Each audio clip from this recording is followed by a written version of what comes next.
Anna here, and I'm back with another main channel video, and today I have a special guest with me. Ouch. Hi. This is Jancie. Alright, let's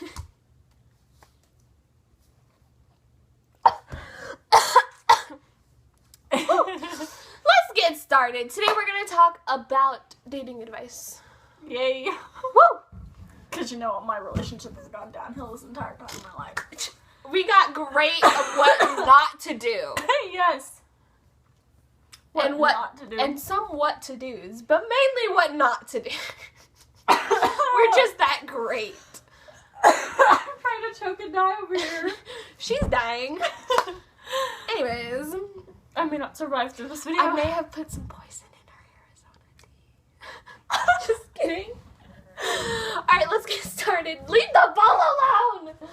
I'm moving it so I don't play with it. Okay, let's get started. So, number one, be yourself. Mm-hmm. That is definitely the Most That's definitely important thing to do. That is definitely the most important thing to do. That's why it's number one. It's hashtag number one. Why is that hashtag number one?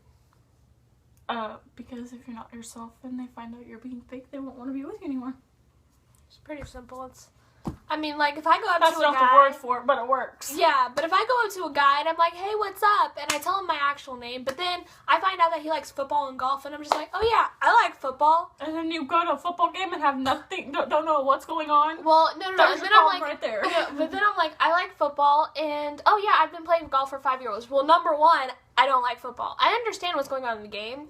I don't like it. Number two, I know how to play golf. I haven't been playing for 5 years though. Like, that's like two things that I'm not being myself and I'm lying to him about. And then when he finds that out, he's going to be like, all right, well, I know nothing about you, and this relationship was based off of 2 lies. Pretty much. So, always be honest and tell the truth and be yourself. Okay. That's the best advice I can give you. Tell them what not to do, Jancie. You tell them too. I'm not the only one that has been through relationships like that. Am I? She has number 2 waiting for you I'm in her thinking head. of number 2. Well, while she's thinking, here's number 2 from me. I think y'all should not wear so much makeup. Right. As soon as you can be yourself without makeup around them, and they still like you, you gooch. You good. You gooch. You gooch. Yes. You gooch. Alright, no. Which, like, if you're, for your first date, you are wearing, like, cake of makeup, like, if you, like, it looks like you just took a freaking cake and just put it all over your face. First of all, your date's gonna, he's gonna be like, hi? And then second of all, he's not gonna know the real look, and he's gonna get used to the cake face. Mm-hmm. And it's gonna be messed up. So that's not And that's not even being yourself. And then when you take the makeup off, he's not gonna know how to react. Because he's gonna be so used to you wearing makeup all the time. And sometimes if you're not wearing makeup and you accidentally run into them at the store or something, it's like, well, hello, who are you? Like, they're not gonna even know who you are. Yeah. Like, and that's, makeup doesn't even, I say I like to wear makeup, but, and I'll be honest, I do wear makeup on dates, but I wear it to the extent of where it looks natural, and if I take it off, you can still tell who I am. It doesn't look like I frickin' put clown makeup on this morning. I wear eyeliner and mascara most of the time. Sometimes I'm not wearing anything right now. Sometimes the foundation stuff, but I put the liquid stuff on first, and if I like just the liquid, I leave it just the liquid. But if I decide to put on the powder, I don't put that much powder on because it mixes them up. Well, when I put on the liquid, mascara. When I put on the, like, liquid foundation, I make sure I take, like, a brush without any powder or anything, and I just, like, kind of, like, not the foundation brush, but an actual brush, like a powder brush, and I take it, and I make sure it doesn't look so, because when I look close in the mirror, you can tell it's, like, liquid, and it looks really gross, so I'm just, like, making it look a lot more natural by taking most of it off. Who texted you? My cousin. Alright. he can wait. I could SE. Alright, well, not gonna read that message. Go. Third thing is, if you guys are together long enough and you start feeling comfortable on him, don't get scared. Because that's just natural. It happens. Once you feel comfortable around him and you have a feeling nothing's gonna happen, it's natural. It's not freaky. It's not scary. Because I know my first boyfriend I had, when I started feeling comfortable around him, to where I wasn't wearing makeup around him, I wasn't worrying about how I look, I got scared. I will admit I was scared. I was like, this is not me. Why am I doing this? And then I realized, oh, he don't care. He still comes around. If he cared, he wouldn't still come around. And he wouldn't. You also have to get to the point where, like, if you get to the point where you're close enough with your relation, with, like, especially with the person you're around, where you can be, like, you guys can come to your house from a date and, like, sit down and watch, like, movies on the television or whatever, and you can be able to go upstairs and, like, change into, like, sweatpants and a tank top. And be around him. And be around him without caring. Because I know I did that with my past relationship that we broke up, like, about 2 months ago.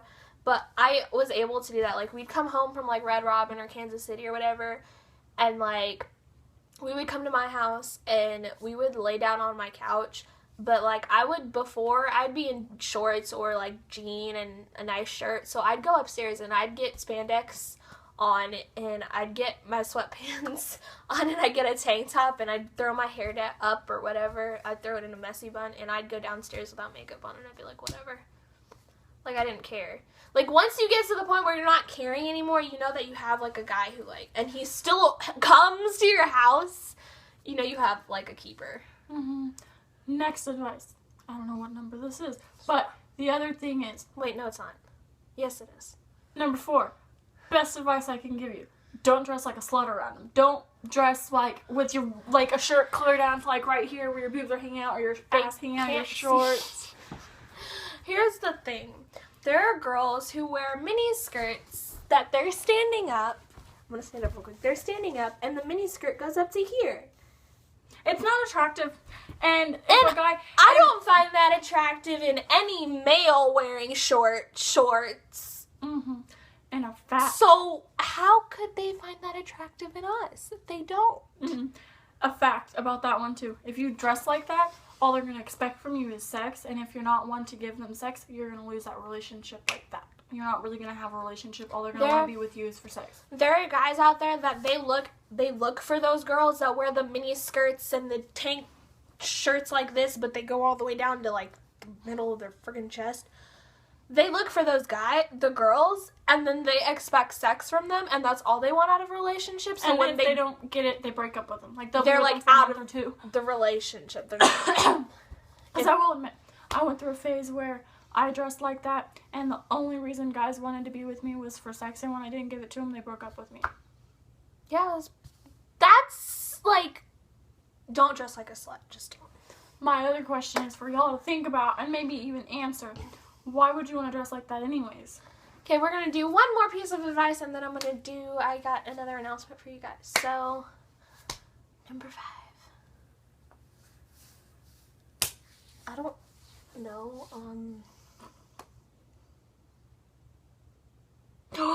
trust your man! I don't know what she was going to say, but that kind of popped in my head. Trust your boyfriend. And don't bring him to meet your parents the first date. Wait a couple weeks. Wait a minute. About a month or so. Wait a minute. Tanner and I lasted for 8 months, and he met my parents before we even started dating. Okay, well, that's okay. There's certain lines to it. Okay. It depends on how the parents are. Well, you know my parents. Well, yeah, exactly. All right, no. But you need to trust your boyfriend, because if you're gonna be that girl that he's like, all right, I'm gonna go out with the guys tonight, and you literally have to sit there, have him sit like Jancie and I are right now. We're gonna sit like this, and you have to sit there and quiz him on who's going, what time he's coming back, what car he's taking, like, where he's going, when he's going, every single detail about tonight, and you have to know the 5 names of his 5 friends or how many of are going, you don't trust him, and you need to break up with him. Because I know if I was a guy and I got that question to me, and I was sitting down with my girlfriend, and she just shot a bunch of questions at me about where I was going and who I was going with and how many guys there were going to be and what the names of the guys were. I would immediately know she doesn't trust me. I would have looked at her and I'd been like, well, you don't trust me, so we're done. Goodbye. I'm going to go hang out with my friends. You need to trust your boyfriend to have a guy's night every once in a while and not ask him questions. Just be like, all right, take the car, be back whenever, or go spend the night at your guy's friends. Another thing with the whole trust issue, the trust thing. If you have a random chick that you don't know and had never heard of message you, or a chick you know and you think you kind of are friends with message you and say something about, oh, your boyfriend did this while he was out with his friends, like, my best thing is I want to know who he's with, because then if I have someone like that message me and ask me that, or say something like that, I'm going to be like, no, because he was with these people, and I know he's with these people. And if she tries and argues with her, don't pick her, pick your boyfriend, because your boyfriend... If you can trust your boyfriend and know he wouldn't do nothing like that, if you trust, then go for it. But if it's like a best friend and she sees something, you want to hear it from her. If you don't know who he's going out with, I would wait till he comes home To ask who. and I wouldn't blow up on him and be like, you were doing this. Don't blow up on him. What? Sorry. Tell him to quiet down. Don't like blow up on him. Like, let him walk in, let him settle down for a little bit, and then when he sit down, you say, hey, can we talk? And this way you ask him, you're gonna be like, hey, this person messaged me on like Facebook or texted me, and they said you were doing this last night.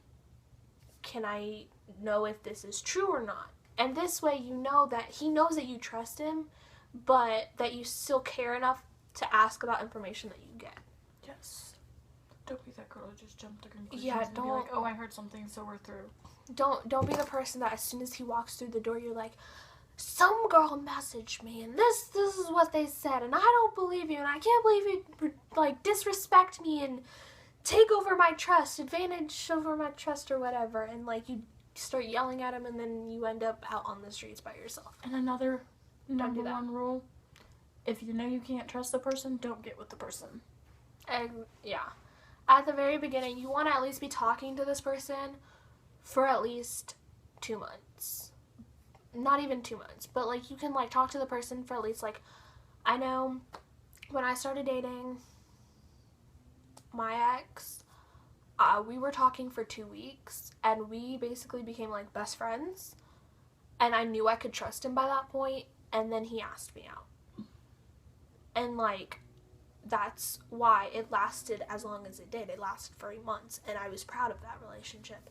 And, you know, I still am proud of that relationship, even though it's over. It's still, yeah. So, you want to make sure that. So, that is it. That is dating advice. So, make sure you please apply some of these things. You don't even have to apply all of them, but at least apply some of them, and I promise you will have a boyfriend for a while.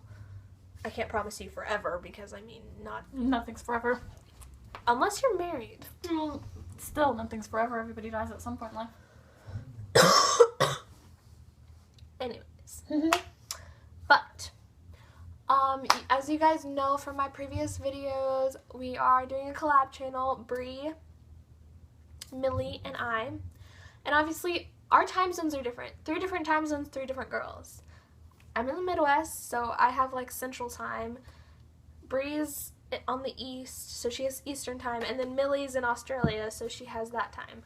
And she's, like, she's 14 hours. She's a day ahead of us. She's 14 hours ahead of us. So when it hits 5 o'clock here, it's 11 o'clock in the morning over there. So we try and communicate as much as we can. But this coming up week, we're starting. And Bree's video will be uploaded first on Monday, I think it is. She said...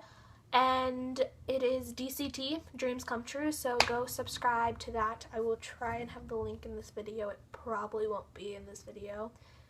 But I'll upload another video before I upload on my main channel, and I'll post the, whatever it's called, the link to that below in that video. But my Twitter and my Instagram will be below, so go follow me. And my Instagram is Anna92Labrador, and my Twitter is KaylinGirl65. Go follow me and get ready for DCT because we have many more to come. And I still have the giveaway, the book, and the keychain, so keep watching my huge announcement video and you guys can win it. Love you.